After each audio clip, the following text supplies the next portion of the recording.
చిన్ని చిన్ని dishes pretty wishes. Welcome to Sravya's kitchen and crafts. ఈరోజు వీడియోలో చింత చిగురు మటన్ ఎలా చేయాలో చూద్దాం.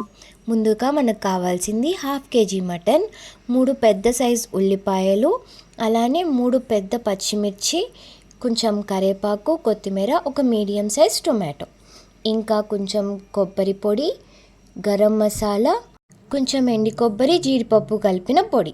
మెయిన్ ఇంపార్టెంట్ చింత చిగురు, ఫ్రెష్ చింత చిగురు తీసుకోవాలి. ఇప్పుడు ఒక కుక్కర్ పెట్టుకొని అందులో కొంచెం ఎక్కువే ఆయిల్ వేసుకోవాలి, ఎందుకంటే మనం నాన్ వెజ్లో కొంచెం ఆయిల్ ఎక్కువే పడుతుంది.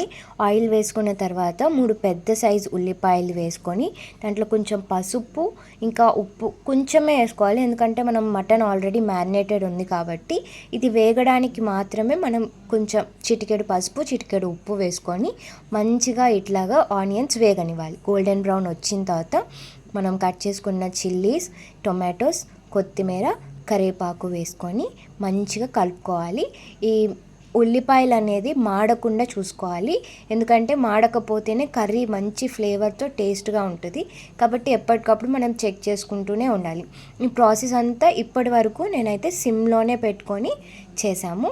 ఈ సిమ్లో పెట్టుకొని మంచిగా వేగిన తర్వాత మళ్ళీ మనం ఒక క్విక్ మిక్స్ ఇచ్చుకుంటూ ఉండాలి. అలా తిప్పకపోతూ చూసుకోకపోతే మాడిపోతుంది, కాబట్టి చూసుకుంటూ ఉండాలి. ఒకవేళ ఉల్లిపాయలు కనుక మాడిపోతే టేస్ట్ అంతా మారిపోతుంది. సో అది కరెక్ట్ పొజిషన్లో ఉన్నప్పుడు ఇప్పుడు కరెక్ట్గా ఉందన్నమాట. ఈ టైంలో మనం మ్యారినేట్ చేసుకున్న మటన్ని వేసుకోవాలి. ఈ మటన్లో మనం ఉప్పు, కారం, పసుపు, అలానే అల్లం వెల్లుల్లి పేస్ట్ వేసుకొని మ్యారినేట్ చేసుకున్నాం.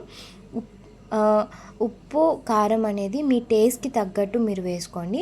ఒకవేళ మీరు ఎక్కువ తింటే ఎక్కువ వేసుకోండి, తక్కువ అయితే తక్కువ వేసుకొని మీ టేస్ట్ ప్రకారం వేసుకోండి. అందుకే నేను ఇక్కడ ఎంత వేసుకోవాలనేది చెప్పట్లేదు. ఇంకా మనం చేసేది చింత చిగురు మటన్. చింత చిగురు పుల్లగా ఉంటుంది కాబట్టి మనం యూజువల్గా వేసుకునే దానికన్నా ఒక 1/2 టేబుల్ స్పూన్ ఎక్కువ వేసుకున్న కారం పర్లేదు. ఇప్పుడు మూత పెట్టుకొని మంచిగా ఇలా 5 minutes ఉడకనివ్వాలి. ఉడికిన తర్వాత మటన్లో నుంచి వాటర్ ఇంకా ఆయిల్ పైకి తేలుతుంది. మళ్ళీ కొంతసేపు మనం మూత పెట్టుకొని వదిలేయాలి, ఎందుకంటే వాటర్ అంతా పోయి ఇంకా ఎక్కువ ఆయిల్ పైకి తేలాలన్నమాట. ఇలా ఆయిల్ బాగా పైకి తేలితే ఇది కరెక్ట్ టైం అనమాట మనం వాటర్ యాడ్ చేసుకోవడానికి. చూసారా, ఇలా మంచిగా బాయిల్ అవుతున్నప్పుడు మనం మళ్ళీ ఒకసారి తిప్పుకోవాలి. ఈ టైంలోనే మనకి చాలా మంచి స్మెల్ వస్తూ ఉంటుంది. మనం ఏమి వేయకపోయినా ఆ జింజర్ గార్లిక్ పేస్ట్ వల్లే మంచి ఫ్లేవర్ అనేది వస్తుంది. ఈ టైంలో మనం వాటర్ యాడ్ చేసుకోవాలి.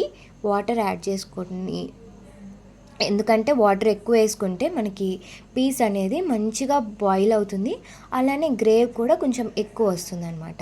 ఇలా మంచిగా బాయిల్ అవుతున్న టైంలో మనం కుక్కర్ మూత పెట్టుకొని ఒక 5 to 7 విజిల్స్ వచ్చే వరకు మీరు బాయిల్ చేసుకోవాలి. హైలోనే పెట్టుకోవాలి. ఇలాగా నేనైతే హైలోనే పెట్టుకొని చేశాను. ఎందుకు మనం 5 to 7 విజిల్స్ పెట్టుకోవాలని చెప్తున్నానంటే అప్పుడు పీస్ మంచిగా బాయిల్ అవుతుంది. చిన్న పిల్లలైనా పెద్దవాళ్ళైనా తినడానికి ఇష్టపడతారు పీస్ సాఫ్ట్గా ఉంటే. ఒకవేళ గట్టిగా ఉంటే అంత ఇష్టం ఉండదు కదా మనకి తినడానికి. కాబట్టి ఇలా పీస్ సాఫ్ట్గా ఉడికేంత వరకు 5 to 7 విజిల్స్ పెట్టుకోవాలి. ఈ టైంలో మనం చింత చిగురు, ఈ మటన్ అంతా బాయిల్ అయిన తర్వాతే చింత చిగురు వేయాలి, లేదంటే ముందే వేసుకుంటే అంత టేస్ట్ ఉండదన్నమాట. కాబట్టి మటన్ బాయిల్ అయిపోయిన తర్వాత పీస్ అంతా సాఫ్ట్గా వచ్చిన తర్వాత మనకు కావాల్సినంత చింత చిగురు, నేను 100 grams ఆఫ్ చింత చిగురుని యూజ్ చేశాను. మీ మటన్ ఎంతో దానికి తగ్గట్టు మీరు యూజ్ చేసుకోండి. 1/2 kg మటన్కి 100 grams ఆఫ్ చింత చిగురు వేసుకున్నాను.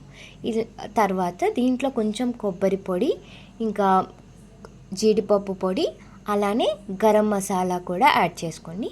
మేము కొంచెం లైట్గా కారం తింటాం కాబట్టి తక్కువ యాడ్ చేసుకున్నాను. మీరు మాత్రం మీ టేస్ట్కి తగ్గట్టు యాడ్ చేసుకోండి. ఇదే టైంలో మనం కొంచెం కరివేపాకు, కొత్తిమీర కూడా యాడ్ చేసుకోవాలి. ఇప్పుడు మనం దీంట్లో చింత చిగురు వేసాం కాబట్టి చాలా మంచిగా అవుతుంది. ఇప్పుడు నేను వేరే కళాయిలో ఈ మటన్ని షిఫ్ట్ చేసుకున్నాను. దీన్ని మంచిగా కలుపుకొని మూత పెట్టుకొని సిమ్లో ఒక 10 minutes లేదా 5 to 7 minutes, ఎందుకంటే మటన్ ఆల్రెడీ ఉడికిపోయింది. ఇంకా మన చింత చిగురు కూడా లేత చింత చిగురు ఆకులు తీసుకున్నాం కాబట్టి సో ఇది కూడా ఫాస్ట్గానే బాయిల్ అయిపోతుంది. ఎప్పుడు గుర్తుపెట్టుకోండి, చింత చిగురు మీరు వీడియోలో చూశారు కదా, నేను కాడలతో సహా వేయలేదు. దాన్ని మంచిగా క్లీన్ చేసి లీవ్స్ మాత్రమే, ఆకులు మాత్రమే వేసాము. ఆ ఆకులు వేయడం వల్లే మనకి ఏమీ అడ్డు లేకుండా సాఫ్ట్గా ఉంటుంది, తినడానికి కూడా ఏమీ తగలకుండా చాలా బాగుంటుందన్నమాట. సో ఇప్పుడు ఆల్మోస్ట్ అయిపోయింది. లాస్ట్లో కొత్తిమీర కరివేపాకు వేసుకొని గార్నిష్ చేసుకొని మళ్ళీ ఒకసారి తిప్పుకుంటే సరిపోతుంది. అంతే, ఎంతో ఈజీ అండ్ చాలా టేస్టీ అయిన చింత చిగురు మటన్ రెడీ. మీరు కూడా ట్రై చేసి ఎలా ఉందో కామెంట్ చేయడం మర్చిపోకండి. Thank you for watching. Don't forget to like, share and subscribe. By.